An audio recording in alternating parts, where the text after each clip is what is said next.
Avis vascular centre మన దేశంలోనే the best varicose vein hospital.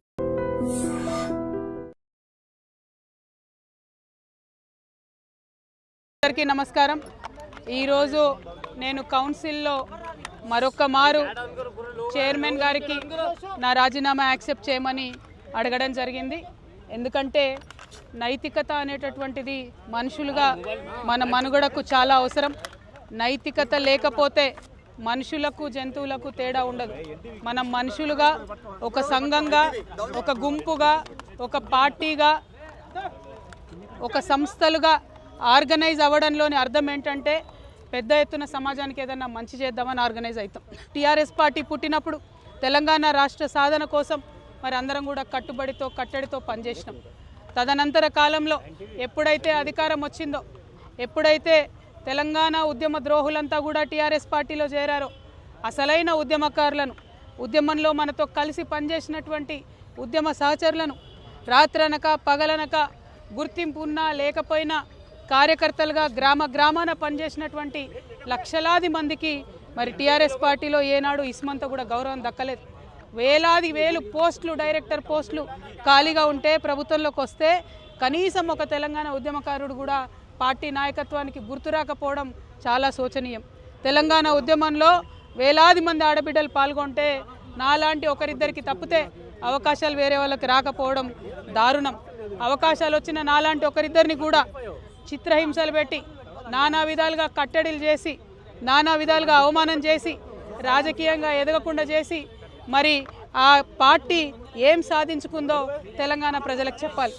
9.5 సంవత్సరాలలో దాదాపు 14 లక్షల కోట్ల బడ్జెట్ పెట్టి, అందులో 12 లక్షల కోట్లు ఖర్చు పెట్టి 1,89,00,000 కోట్లు కేవలం ఇరిగేషన్ పెట్టినటువంటి మరి బీఆర్ఎస్ పార్టీ కనీసం ఎందుకు పేద ప్రజలకు ఇండ్లు ఇవ్వలేకపోయిందో తెలంగాణ ప్రజలకు సమాధానం చెప్పాలి. మరి చేసినాం, కొంత మంచి చేసినాం, కానీ అది పర్మనెంట్గా అందేటట్టుగా చేయలేదు. ఇంకా పెద్ద ఎత్తున చేస్తారన్న ఆలోచన, ఆశ తెలంగాణ ప్రజలకు ఉండే. బీఆర్ఎస్ పార్టీ నుండి ఇవాళ ఎంతోమందికి ఆశలు అడియాశలు అయిపోయినాయి. ఆశించినటువంటి వారందరం కూడా ఇబ్బంది పడ్డటువంటి పరిస్థితి. గౌరవాన్ని ఆశించినాం, గుర్తింపును ఆశించినాం. జనవరి 26 నాడో, ఆగస్టు 15 నాడో, జూన్ 2 నాడో ఒక తామ్రపత్రం ఆశించారు. అంతకుమించి మా ఉద్యమకారులు ఏం ఆశించలే. కానీ వాళ్ళకి ఎన్నడూ గుర్తింపు ఇవ్వలే. ఐడి కార్డులు అడిగితే ఆ గుర్తింపు ఇవ్వలే. వాళ్ళని కాదని కాంగ్రెస్ పార్టీని గెలిపిస్తే వచ్చినటువంటి కాంగ్రెస్ పార్టీ కూడా గత 2 సంవత్సరాలుగా మరి ప్రజలను, ఉద్యమకారులను, మహిళలను, ముఖ్యంగా నిరుద్యోగులను విపరీతంగా మోసం చేస్తూ వస్తున్నది. ఈ 2 పార్టీలు కూడా తెలంగాణ ప్రజలను గత 12 ఏళ్లలో మభ్యపెట్టిండ్రు, మోసం చేసిండ్రు తప్పితే ఒరిగింది ఏమీ లేదు. అందుకే ఈ రాష్ట్రంలో తెలంగాణ పేరును తనలో నింపుకున్నటువంటి, తెలంగాణ ప్రజల యొక్క రాజకీయ అస్తిత్వాన్ని కాపాడేటటువంటి పొలిటికల్ పార్టీ రావాల్సినటువంటి అవసరం ఉన్నది. తప్పకుండా తెలంగాణ జాగృతి ఒక పార్టీగా ఎదుగుతుంది, పొలిటికల్ పార్టీగా ఎదుగుతుంది. ఈ పార్టీ మరి తెలంగాణ ప్రజల పక్షాన నిలబడి పనిచేస్తుందని కూడా ఈ సందర్భంగా నేను తెలియజేస్తూ ఉన్నాను. మరి పార్టీ ఎప్పుడు ఏంది, విధి విధానాలు ఏందన్న అన్నీ చిన్న సాంకేతిక అంశాలు. కానీ రాబోయే అసెంబ్లీ ఎన్నికలలో తెలంగాణ ప్రజల పక్షాన నిలబడి పోటీ చేయడానికి, నిలబడి వారి యొక్క హక్కుల్ని కాపాడడానికి, ప్రజల పక్షాన పనిచేయడానికి తెలంగాణ జాగృతి ఒక శక్తిగా ఖచ్చితంగా చట్టసభల్లో తిరిగి అడుగు పెడుతుందనే విషయాన్ని ఎటువంటి అనుమానం లేకుండా నేను ఇవాళ తెలియజేస్తూ ఉన్నాను. ఆహ్వానం పలుకుతూ ఉన్నాను మా లెఫ్ట్ పార్టీ సోదరులకు, మావోయిస్ట్ సింపథైజర్లకు, మావోయిస్టులకు, ఎవరైతే మనుగడ సాగించలేకపోతూ ఉన్నారో, ఎవరైతే కొత్త రాజకీయ శక్తులు రావాలి ఈ రాష్ట్రంలో ఆలోచిస్తున్నారో, ఎవరైతే ప్రజాస్వామ్యబద్ధంగా పనిచేసే పార్టీలు రావాలనుకుంటున్నారో రండి. ఒక ఆడబిడ్డగా నేను ముందడుగేస్తున్నా, నాకు మద్దతు ఇవ్వండి. నేను మా విద్యార్థి లోకాన్ని పిలుస్తూ ఉన్నా, ఇంతవరకు ఫీజు రియంబర్స్మెంట్ రాని మీరు పిడికిలు బిగించండి, జాగృతిలో చేరండి, పోరాటం చేయండి. మా నిరుద్యోగ యువకులకు నేను పిలిపిస్తూ ఉన్నా, మీకు ఒక కొత్త రాజకీయ వేదిక వస్తుంది. మీ పక్షాన నిలబడి కొట్లాడడానికి, ఉపాధి అవకాశాలు కల్పించడానికి, మీకోసం పనిచేయడానికి ఒక కొత్త రాజకీయ వేదిక ఈ రాష్ట్రంలో రాబోతూ ఉంది. అందరికన్నా ఎక్కువ మా ఆడబిడ్డల్ని కోరుతా ఉన్నా, ఒక ఆడబిడ్డగా తెలంగాణ రాజకీయ అస్తిత్వాన్ని కాపాడడం కోసం, మన ఆడబిడ్డల హక్కులు కాపాడడం కోసం నేను ముందడుగేస్తూ ఉన్నాను. నన్ను దీవించండి, ఆశీర్వదించండి, నాతో పాటు నడవండి.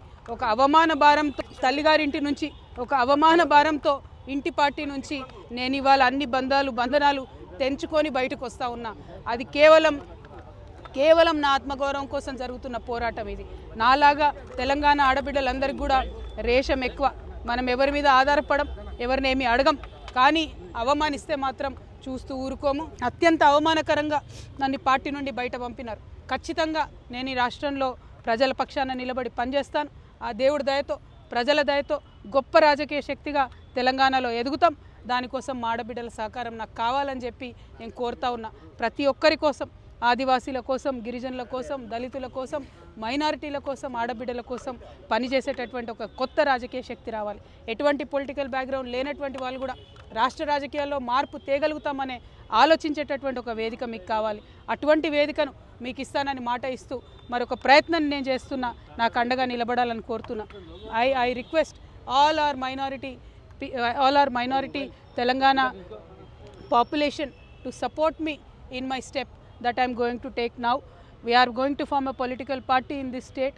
It will definitely create a lot of space for people who wanted to work in a democratic front, people who wanted to work in a democratic forum.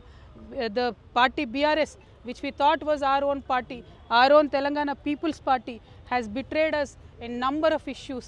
It has not fulfilled our aspirations. We need to work towards fulfilling our aspirations. BRS party has spent about 1.89 lakh crores on irrigation in the last 10 years, but not even one new acre has come into farming today. So in many aspects BRS has failed us. More than anything, we wanted to work for our self-respect. BRS has failed the people who have worked for the achievement of state. So I urge the people of Telangana that I am going to take a step forward. I am going to form a political party in Telangana. Kindly support me. Kindly empower me. By empowering Telangana Jagruti, you will be empowering the people of Telangana. You will be working towards the goals that are left unfulfilled by the BRS party. We will work towards a bright future. मैं हमारे सारे मुसलमान भाई बहनों से भी request करती हूँ, तेलंगाना में एक सेक्युलर फोर्स की ज़रूरत है. तेलंगाना में एक सेक्युलर और अनबायस्ड फोर्स की ज़रूरत है. हम काम करेंगे, हम एक नया पॉलिटिकल पार्टी फॉर्म करेंगे, आपके लिए लड़ेंगे, आपके हक़ के लिए लड़ेंगे, हम सारी तेलंगाना के अवाम के हक़ के लिए लड़ेंगे. जिस तरीके से बहुत ही बेदर्दी से मुझे BRS पार्टी से निकाल दिया गया और जिस तरीके से मेरा इंसल्ट करके निकाल दिया गया, मैं आप सबसे रिक्वेस्ट करती हूँ, सेल्फ़ रेस्पेक्ट के लिए हम जीते हैं, सेल्फ़ रेस्पेक्ट के लिए हम मरते हैं. हमारी सारे भाई बहनों से मेरी रिक्वेस्ट यही है, हम अपने सेल्फ़ रेस्पेक्ट को प्रिजर्व करने के लिए, तेलंगाना के आवाम के तरक्की के लिए, तेलंगाना के आवाम के सेल्फ़ रेस्पेक्ट को प्रिजर्व करने के लिए हम काम करेंगे. हमारे साथ दीजिए, हमें आशीर्वाद दीजिए, हिम्मत दीजिए, साथ मिल के चलिए. Thank you. జై తెలంగాణ. ఉద్యమకారులను నేను మొదటి రోజే రిక్వెస్ట్ చేశాను, మళ్ళీ కూడా రిక్వెస్ట్ చేస్తున్నాను. ఉద్యమకారుల హక్కు కోసం, ఉద్యమకారుల ఆత్మగౌరవం కోసం ఖచ్చితంగా పోరాటం చేయాల్సినటువంటి పార్టీల అవసరం తెలంగాణలో ఉన్నది. రేపటి నాడు తెలంగాణ జాగృతి ఆ పార్టీ ఆ యొక్క అవసరాన్ని పూరిస్తుంది, ఖచ్చితంగా పనిచేస్తుందని చెప్పి ఈ సందర్భంగా తెలియజేస్తూ ఉద్యమకారులను, అమరవీరుల కుటుంబాలను అందరినీ కూడా తెలంగాణ జాగృతిలోకి నేను ఆహ్వానిస్తూ ఉన్నాను. Thank you. జై తెలంగాణ.